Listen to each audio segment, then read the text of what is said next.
I watched Jay Lethal. I watched him over the years, and he's been really an unbelievable champion, an unbelievable person representing the brand. PJ Black started with us this year. So happy to have him. Jeff Cobb, amazing. Shane Taylor, as nasty as ever. And Matt Taven, you know, everyone knows Matt. Matt's sitting there, of course, and is, you know, has to make sure that everyone knows that, you know, he's really not that interested in this. But I want to tell you about Matt Taven, you know. I want to talk about these two men for a second, because we're going to see 2/3 of that title match tomorrow night.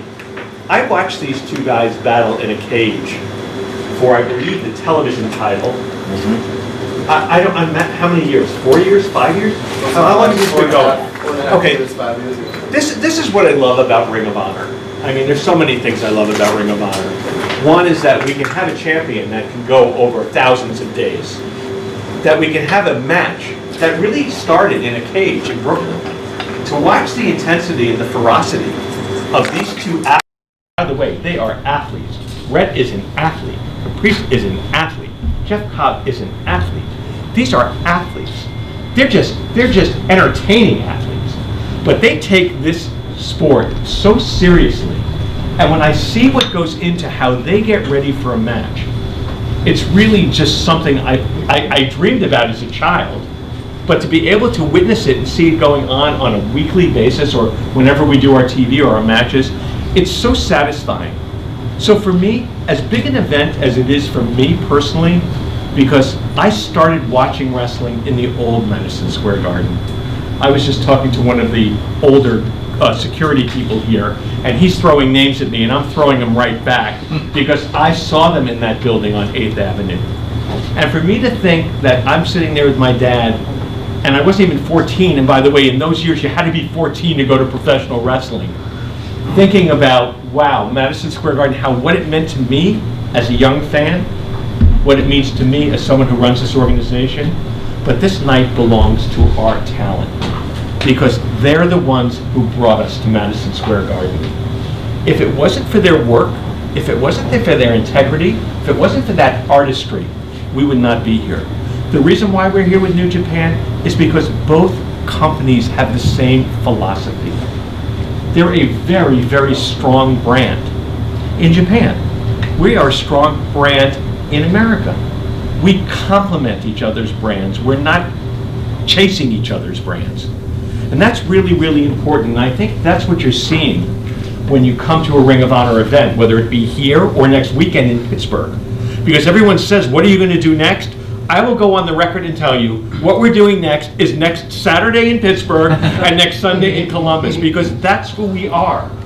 That's who we are. And those fans that are in those buildings in that city, and all the fans that come to all of our events going forward, are going to experience what everyone's going to experience tomorrow night.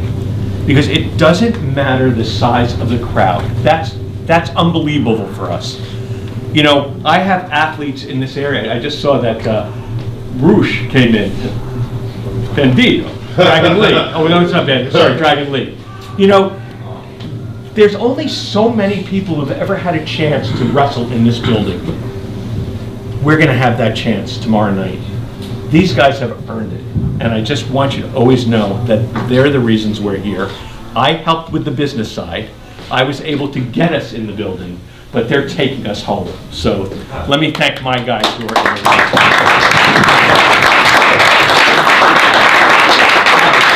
That being said, I will take some questions, because I spoke for the 5 minutes that Mark said I was going to be here. But I think it's important. I think it's important for you to understand how important it is for us, what the fabric and the DNA of Ring of Honor is, because it starts with them. It starts with us. It's one voice. It's one brand. It's one company. And I don't know the outcome tomorrow, but I will tell you, whoever walks out with the Ring of Honor World Championship belt, and I'm looking at Matt and I'm looking at Jay, the other two people in the ring will have said they earned it. That's respect. It's an earned quality. And that's what we want every time we wrestle. Questions? Anybody? What were the biggest challenges in running MSG for you? You know, really, other than the initial, talks to get into MSG, there really hasn't been. I mean, let me say a little bit about MSG, our host venue. They're the best in the business. I mean, I think getting in is much harder than staying in. And I think that we were just businessmen. They're a business like we're a business. They're a brand like we're a brand. Everybody's protecting and doing what's best for their brands. I'm thankful that they saw and realized what this brand can mean to their building as well. So it really wasn't that monumentally difficult. There's more urban legend about that than there really is. So if you want the urban, because sometimes the legend becomes the fact. So if you want the legend, I can go into it, but I'd rather talk about whatever you want to talk about. How do you keep the momentum going? One day at a time. I mean, like I said, we know what we have to do tomorrow night. Next Friday and Saturday, we'll figure out what we have to do in Pittsburgh. We have television tapings, and let's not forget, Ring of Honor is a television producing promotion. We have our own distribution, we have our own syndication, we have our own international rights. So our TV content and what we put out over the air is equally as important as what we put out in the arena. Every show now is streamed live. If it's not a TV taping, every event that we put is streamed live to the fan. What's an unbelievable fan experience that is. Who else is doing that? I mean, someone in Cedar Rapids can watch a show in Columbus on Sunday night because they belong to Honor Club. And why do they belong to Honor Club? Because it's a community. It's our community. And it's a community of great wrestling and engagement, and it's what we're all about. So, you said something about staying. Is there a thought about coming back down the road? I think if the opportunity affords itself like this one did, of course we would want to come back. But you know what? It's a different set of expectations coming back after you sold out the first one. There's plenty of acts that have come to Madison Square Garden once. I'd like to have that banner like Billy Joel that says 108 sellouts, but I don't believe I'm going to get that in my lifetime. But yes, I would come back if the opportunity was right and the business disciplines and fundamentals said, you should do this again. What was the reaction internally and within Sinclair when they saw how quickly it sold out?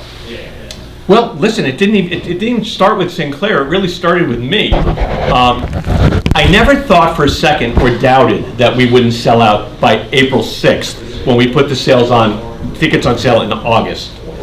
What surprised me and what pleased me, and it's kind of when you're so close you can't see the forest for the trees.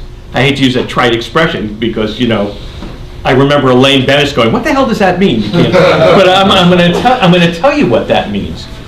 Our Honor Club, which is our subscription service, was responsible for almost 60% of the first day pre-sales. It was our Honor Club. That was, to me, we did good. The next day was Madison Square Garden's list and their preferred customers. So by the time the third day came, and I said, how many tickets are left? And I think it was about 20% or 18% of the house. I said, that's amazing. And all the people you asked about, the people internally, they were like me. They were thrilled. They were thrilled because what we started on September 24th, 2011, which was show number 1, this weekend show is 396. We all remember who was at Chicago Ridge for that show. Rhett, I know you were there. Jay was there.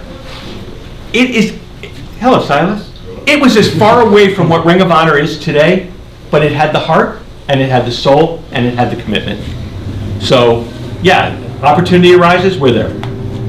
When you watched matches at 14 years old here, what was that one match that really that you want Ring of Honor to be tomorrow? Well, it's a twofold answer. I will give you the match. Nobody will even know probably in this group, unless you're a wrestling aficionado, who those two people were. But let me just tell you what the experience for me as a young boy coming here with my dad. And if look, I'm going to be emotional tomorrow, so let's get it off the table. I can't help it. The old Madison Square Garden was really just a square building with a lot of folding chairs on the floor, and I even think they had raised sections, or they had a balcony section. And at that time, when the heels who were popular lost or something got screwy, things were thrown from the top of the balcony to the seats on the floor. But if you go into this building, the ring was in the center of the building, and over it was a crisscross of 4 ring lamps these gigantic light bulbs inside of these 4 bowls. It almost looked like a Pawn, P-A-W-N, Pawn Star, you know, when you see the balls. And when the house lights went down and these lights came up, my skin turned to lizard skin. I said, this is unbelievable.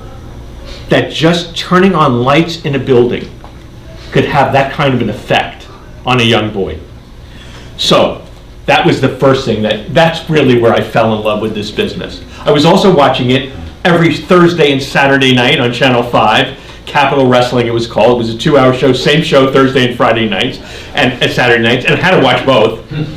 But the match that was most memorable to me, Jay, maybe we talked about it in one of our rides. There was 2 wrestlers. One was Hans Mortier.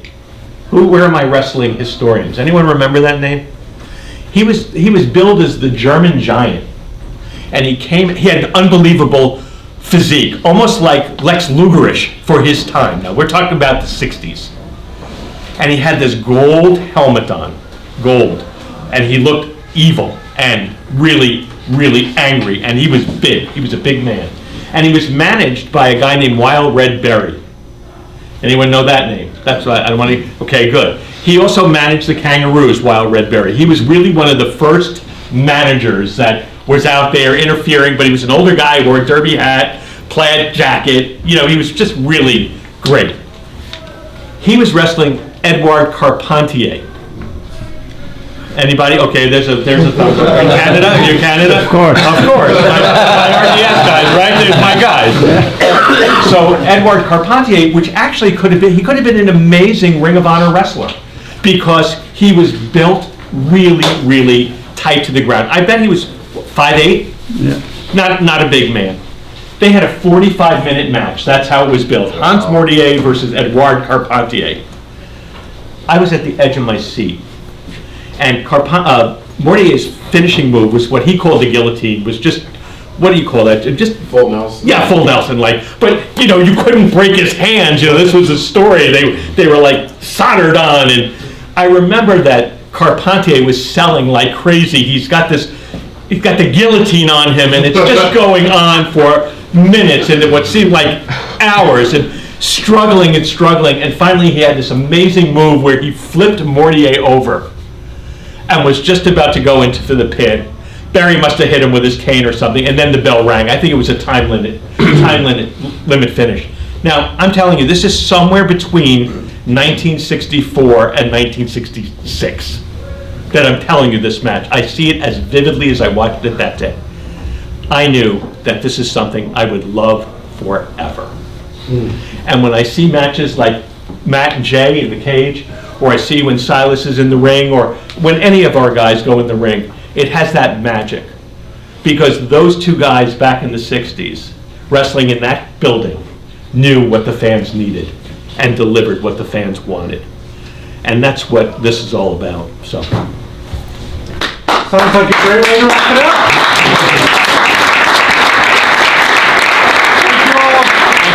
Thank you all.